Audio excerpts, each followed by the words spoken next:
Bonsoir et bienvenue à ce décryptage d'un grand angle.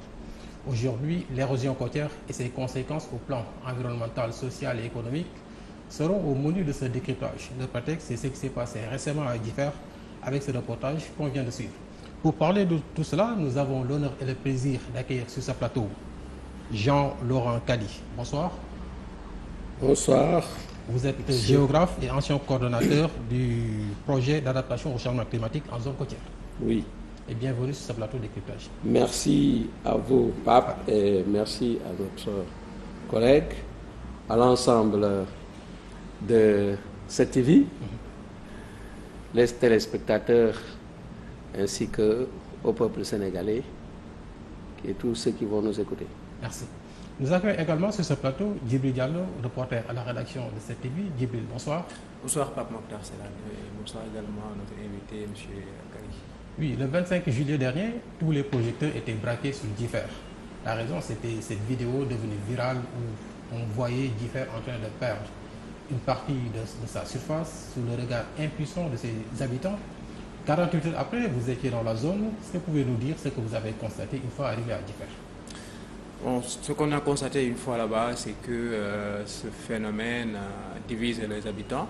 C'est déjà au quai de pêche où il y a eu ce phénomène-là. Non seulement c'est vrai que c'est un phénomène maintenant auquel ils se sont habitués. Et, du coup, certains des pêcheurs, puisque déjà ça s'est produit au niveau du quai de pêche en face du fleuve Sine Saloum, delta du Saloum. Et quand on a discuté avec certains pêcheurs, bizarrement, ce qu'ils expliquent, je ne sais pas si je vais dire bizarrement ou pas, de toute façon, selon leur explication, cela n'est pas lié au changement climatique, les explications qu'ils ont données, et que ça c'est un phénomène surnaturel auquel il faut sortir des sacrifices, voilà, c'est un phénomène surnaturel. Et de l'autre côté, des habitants authentiques, ceux qui sont là depuis des années, ce qu'ils m'ont raconté, est vraiment inquiétant, parce que déjà, ils disent que la surface, ou plutôt la superficie de leur village allait au-delà, voire même des kilomètres. Et aujourd'hui, le village s'est complètement rétréci. Et l'autre chose qui m'a frappé une fois débarqué dans ce village-là, ce sont ces maisons complètement éventrées. Vous verrez une maison, par exemple, qui est à moitié habitée, à moitié abandonnée, et des débris, même des débris de mer qui prouvent que des maisons existaient ça et là, et qui ne sont plus là. Donc ça, ce sont des preuves dont vous venez tout de suite de parler, cette avancée de la mer au niveau de Differ. Ouais, mais quel est l'état d'esprit de ces habitants? En fait, ils étaient inquiets, bien calmes ou bien vaquaient tranquillement à leurs occupations? Non, ils sont inquiets. Ils sont inquiets, sauf certains pêcheurs. Mais comme je l'ai dit tout à l'heure, les habitants authentiques de ce village-là, ils sont inquiets. Parce que déjà, la preuve est que si vous y allez, vous ne verrez pas une maison très bien construite. Donc, vous ne verrez pas des étages comme on le voit ailleurs dans certaines presqu'îles ou îles. Donc, cela atteste que, voilà, ils savent que tôt ou tard, si rien n'est fait, le village va disparaître. Oui, on sait que l'érosion côtière grignote Differ depuis plusieurs années, mais forcément, il y a des impacts sur l'habitat, sur les activités économiques. Une fois sur ce village, une fois dans ce village-là, est-ce que vous avez constaté un peu l'impact économique causé par l'érosion côtière au niveau de Differ? Bien sûr, parce que déjà la dernière fois qu'il y a eu une forte houle, il y a plusieurs habitations qui ont été emportées. Et j'ai discuté avec quelqu'un qui me disait que lui, le terrain où il avait bâti sa maison, il l'avait acheté à 600 000 et pour la construction, il avait financé 3 millions. La maison est complètement, en tout cas la moitié de la maison est emportée par la mer. L'autre moitié qui reste, c'est deux chambres sur 6. Donc ce sont ces deux chambres-là qui sont occupées aujourd'hui par toute sa famille qui compte 8 membres. Donc c'est quelque chose qui est grave. Et les acteurs touristiques et la pêche? Les acteurs touristiques, bon, vous savez, Differ, c'est une zone touristique, mais aussi de départ vers les autres îles telles que Sangomar et Toubacouta et autres. Les gens ne viennent pas pour y rester, mais ils viennent pour visiter, ensuite repartir. Donc, côté touriste, les activités se poursuivent, la pêche également, l'activité se poursuit, parce que déjà, c'est une zone où il y a vraiment beaucoup d'espèces genre d'espèce de poisson. Donc les eaux sont vraiment poissonneuses. Ce qui fait que voilà, les activités de pêche se poursuivent, surtout actuellement, c'est une période où il y a vraiment beaucoup de fruits de mer. Vous avez vu dans le reportage, quand on y a été au quai de pêche, il y avait tellement d'ambiance, donc cela prouve que vraiment les activités se poursuivent. Exactement. Merci beaucoup, Djibril Diallo. Vous restez avec nous. Jean-Laurent Kali, géographe et ancien coordonnateur du projet d'adaptation au changement climatique en zone côtière. Mais est-ce que vous êtes surpris par ce qui est arrivé à Differ récemment? Non, pas du tout. Pas du tout, parce que pourquoi? Nous avons fait une cartographie multidate qui est partie de 1954, 52-54 à 2002. Et dans cette cartographie multidate, nous avons pu constater qu'il y a un retrait du trait de côte sur environ 150 mètres. Et ce retrait du trait de côte part depuis Joal, parce que les titres fonciers de l'époque coloniale de Joal sont dans l'eau depuis très très longtemps. Et c'est le même phénomène qui a continué et qui a fait qu'après le raz-de-marée de 87-89, il y a eu encore beaucoup, ce qui était au semblant de ce qui pouvait stabiliser, et les gens de Diakhanor ne me diront pas le contraire, et qui l'ont vécu, ils savent que ce phénomène d'érosion ne va pas s'arrêter là. Et durant nos travaux, nous avons fait une cartographie des risques, c'est-à-dire pour estimer la fragilité du trait de côte et les points sur lesquels, par exemple, le littoral va s'effriter. Cette cartographie des risques, c'est un de mes étudiants qui avait fait ça, Yves Lamine Diédhiou, qui avait fait ce travail-là avec mon professeur qui me l'avait confié. Et donc, nous avons fait ce travail-là, on sait. On sait. Mais cette cartographie multidate, c'était par exemple quelle année? C'était dans 50 ans, dans 80 ans ou bien dans 100 ans? Non. La cartographie part de 1952-54 jusqu'à 2000. Et nous avons pris des périodes. Donc, la carte de 1950, la carte de 1972, la carte de 1980 et la carte de 2002.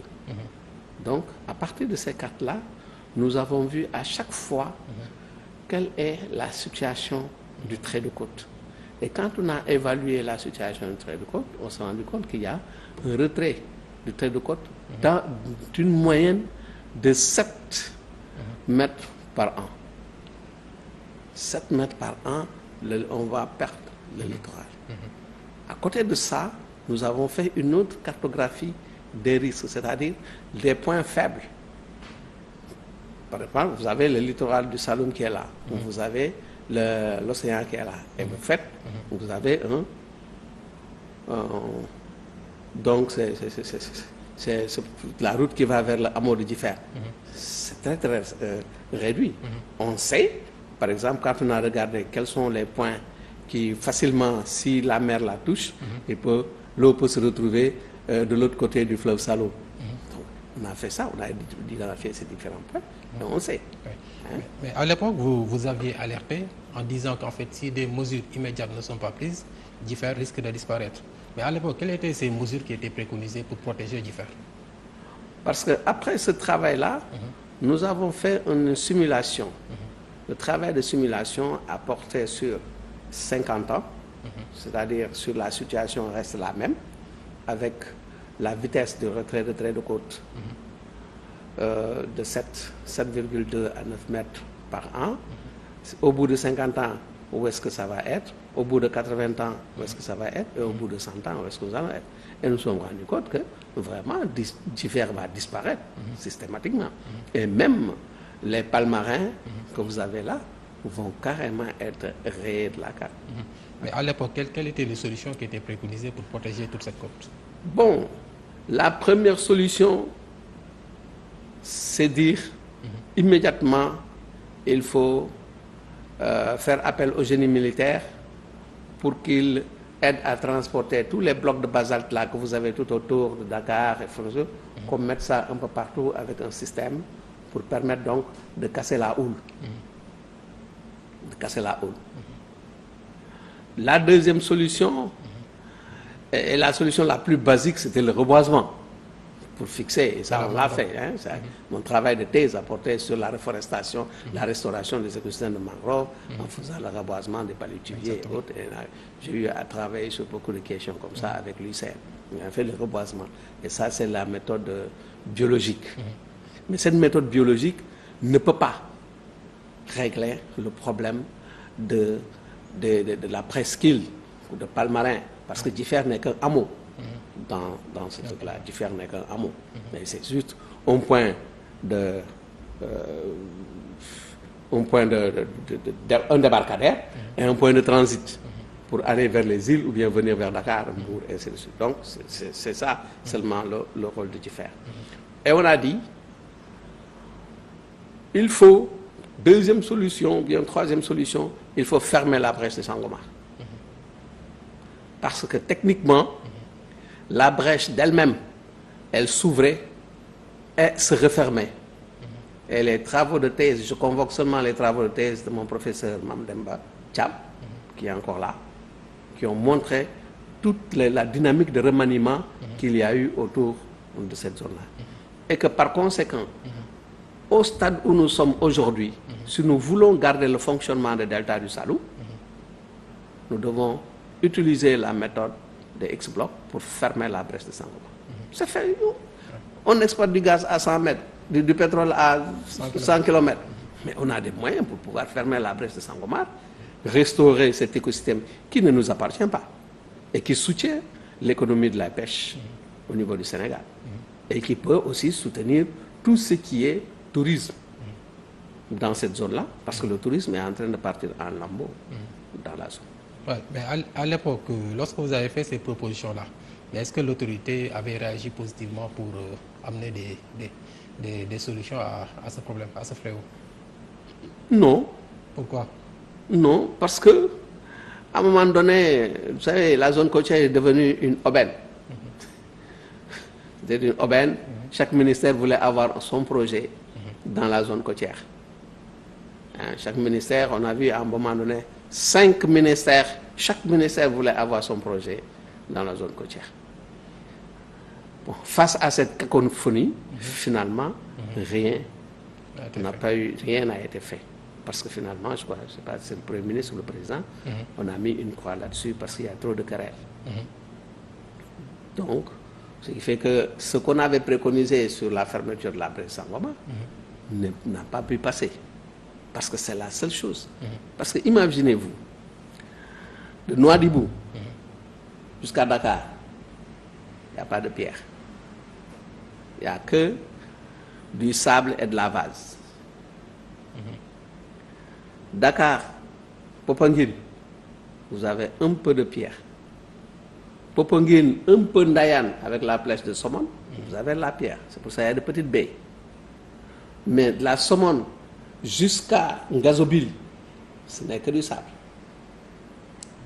De Ngazobil jusqu'à Sierra Leone ou bien en Guinée-Conakry, c'est-à-dire la capitale Conakry, c'est là-bas où vous avez de la pierre encore. Donc tout le reste, c'est du sable, c'est du sable, c'est du sable, c'est du sable et de la vase. Donc, si vous êtes dans une situation de fragilité, comme dans la zone de Diffère, qui a connu de 1945 jusqu'aux années 65, une exploitation des tables titanifères qui a véritablement fragilisé le littoral du Sénégal, ça de la petite côte. Si vous avez ça, il y a un fort remaniement des sables dans cette zone. Jusqu'à présent, on n'arrive pas à stabiliser cette zone-là parce que la mer, c'est-à-dire il faut qu'elle reprenne ce qu'on lui a pris et qu'elle se réorganise. Maintenant, l'homme peut l'aider dans ce sens-là. Parce que c'est le travail de l'homme, de l'aider. Mais si vous ne l'aidez pas, la mer va continuer à faire son travail de lui-même, d'elle-même. Hein? Donc, c'est ce qui se passe sur la petite côte. Exactement. En fait, lorsque vous coordonnez à l'époque le projet d'adaptation au changement climatique en zone côtière, il y avait 5 pays qui étaient ciblés avec des zones pilotes. Mais qu'est-ce qui expliquait le choix de ces 5 pays? C'est qu'en fait, ils ont la même présentation morphologique ou bien les méthodes de lutte contre l'érosion étaient pratiquement les mêmes dans ces 5 pays? Oui, à l'époque, nous avions, pour les 5 pays, chaque pays prenait sa zone prioritaire. Choisissait une zone prioritaire et c'était à l'époque un projet pilote. Un projet pilote et chaque pays, c'était avec l'UNESCO, le PNUD et d'autres partenaires. Et chaque pays prenait sa zone pilote pour dire que voilà, moi, ma priorité, c'est ici. On va mettre quelqu'un qui va nous faire du travail, faire l'historique, et puis voir comment aussi les populations vivent de ça, sur les questions de pêche, sur les questions de cueillette, et puis comment on va restaurer d'abord le littoral, c'est-à-dire les cordons dunaires. Il faut restaurer les cordons dunaires, soutenir par exemple le reboisement dans les zones habitées, et ensuite aussi faire de la restauration, c'est-à-dire le reboisement de la mangrove. Donc vous avez ces 3 palettes-là. Vous devez travailler également sur les mécanismes de gestion axés sur les résultats avec la gare, mais vous ne devez pas occulter les stakeholders, c'est-à-dire donc tout ce qui est pêche et autres, et soutenir, travailler dans l'allègement des travaux des femmes, et également initier les enfants, les jeunes, les élèves sur les questions d'érosion côtière, ainsi de suite. Donc il y avait un volet sandwich dans ce travail. Et ce travail, nous l'avons mené, mais à côté de ça, nous avons fait faire des études. On reprenait des étudiants pour qu'ils nous fassent certains travaux. Parce que le projet aussi, c'était ça. C'est ainsi que nous avons eu à faire travailler sur ce que je vous ai dit tout à l'heure, les points de faiblesse sur le littoral. Ensuite, nous avons évalué aussi les pertes subies par la délocalisation de Diakha-Nord, parce que Diakha-Nord a subi un raz-de-marée qui a fait que le village avait disparu et on l'a relocalisé sur un autre site. C'était avec l'Union européenne, si je ne m'abuse. Donc on l'a relocalisé. Ensuite, j'ai reçu un étudiant qui aussi a travaillé sur le coût de la relocalisation, mais également le coût subi par ces populations et comment éviter qu'à l'avenir, nous ayons aussi à subir d'autres pertes qu'on signalait M. Diallo ici. Qu'est-ce qu'il faut faire? On a fait toutes ces simulations-là. On a même évalué la séquestration du carbone sur les filao, sur la mangrove, et ainsi de suite. Nous avons fait des travaux dans ce sens-là également. Sur le coût économique, sur les activités des populations, on avait fait l'apiculture, nous avons fait l'ostréiculture, on a financé des pirogues pour que les femmes, pour alléger le travail des femmes, on a filé des pirogues, et des moulins à mille, pour tout ce qui est activité génératrice de revenus. Mais le constat fait, c'est qu'en fait, actuellement, il y a beaucoup de projets de lutte contre l'érosion côtière sur la côte africaine, ouest africaine. Et on voit que tout à l'heure, au moment de la préparation de l'émission, vous évoquez le volcanisme actif au niveau du Cap-Vert qui impacte sur les côtes ouest africaines. Est-ce que cette donne est prise en compte dans tous les projets d'études ou projets d'impact? Dans les projets que j'ai vus jusqu'à présent, je n'ai pas vu un projet qui fait état ou bien qui implique les gens qui s'occupent de la sismologie au niveau de la zone ouest africaine. Nous savons que Dakar est le point culminant au sud de la ceinture du feu qui part depuis l'Italie, Dakar, mais dont le volcanisme actif le plus proche, le volcan le plus actif est aux îles du Cap-Vert. Donc ça c'est un. Il y a, quand vous regardez la carte des séismes, il y a quelques trottinements tout autour de Dakar.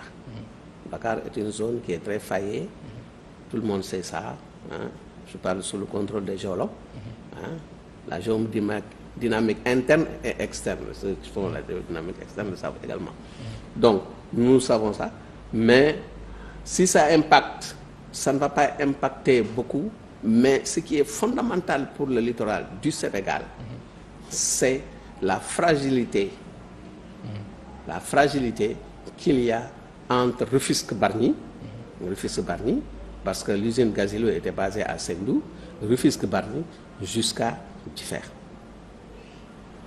Il y a eu un grand projet sur le littoral ouest africain, mais ces projets-là, ce qu'ils font, ça reste un peu. Parce que quand un système écologique est menacé, il faut prendre en charge ce système écologique-là. Ce qu'il faut, c'est la fermeture de la brèche de Sangomar pour conserver, préserver le système écologique du delta du Saloum. Ça doit être une priorité. Pour le Sénégal, la Gambie peut avoir une autre priorité. Guinée-Bissau, une priorité. Ainsi de suite. Mais la priorité du Sénégal, ça doit être la fermeture de la brèche Sangomar pour permettre au système classique, la restauration du fonctionnement classique du delta du Saloum. C'est surtout ça. Mais donc cette fermeture de la brèche de Sangomar peut sauver Palmarin et... Ça va sauver Palmarin. Ça va sauver Palmarin, ça va permettre de restaurer, c'est-à-dire que Palmarin et tous les autres palmarins, les différents palmarins, et même Joal, de récupérer par exemple son milieu, c'est-à-dire tout ce qui est lié à sa plage. Ça va le permettre de récupérer ça. Donc, une fois que vous le faites, vous allez faire. Ensuite, vous allez sauver tout ce qui est île. Ensuite, tout ce qui est village dans les îles. Ensuite, vous allez soutenir le tourisme. Parce que chaque personne qui vient pour construire son hôtel dans les îles ne se sentira pas menacée ou bien ne va pas calculer que moi, dans 10 ans, dans 5 ans, 10 ans ou 15 ans, je dois calculer à disparaître. Tu vois? Et là, vous allez préserver tout ce qui est Fambine, Baout et autres. Et de l'autre côté, vous allez préserver Diamniadio, Foundiougne, et ainsi de suite. Et éviter, c'est-à-dire le Sénégalais ou bien le Sénégal ne doit pas se dire chaque fois que les raz-de-marée ou bien ça vient toujours de l'est des océans pour se terminer à l'ouest des océans. Non. Nous avons le cas de San Francisco qui a eu à connaître un raz-de-marée et qui a fait beaucoup de dégâts. Donc le Sénégal, si le Sénégal ne prend pas de précautions pour fermer la brèche de Sangomar, on peut un jour être déçu parce que facilement les coups de vent, vous ne pouvez pas les calculer. Exactement. Et nous sommes dans cette période-là actuellement, période août-septembre. Ce que vous avez constaté là, c'est que les vents viennent dans le sens sud-ouest. Et c'est ça qui fait que ça coupe toutes les flèches du littoral du Sénégal. Donc cette période, août-septembre, et ensuite vous avez fin janvier, début février. Après ça, pour la plupart, vous avez les courants marins qui sont du nord-sud. Et ça qui a favorisé toutes les flèches. En cette période-ci, les courants marins vont du sud-ouest, sud-est, vers le sud-ouest, c'est-à-dire l'angle, c'est un angle. Et c'est cet angle-là qui coupe, et c'est ça qui est en train d'impacter, qui diffère. Exactement. Jean-Laurent Kali, merci. Ouais. Je rappelle que vous êtes géographe et ancien coordonnateur du projet d'adaptation au changement climatique en zone côtière. Merci. Merci beaucoup. Merci à vous également, Pape. C'est la fin de ce décryptage. Merci et à bientôt.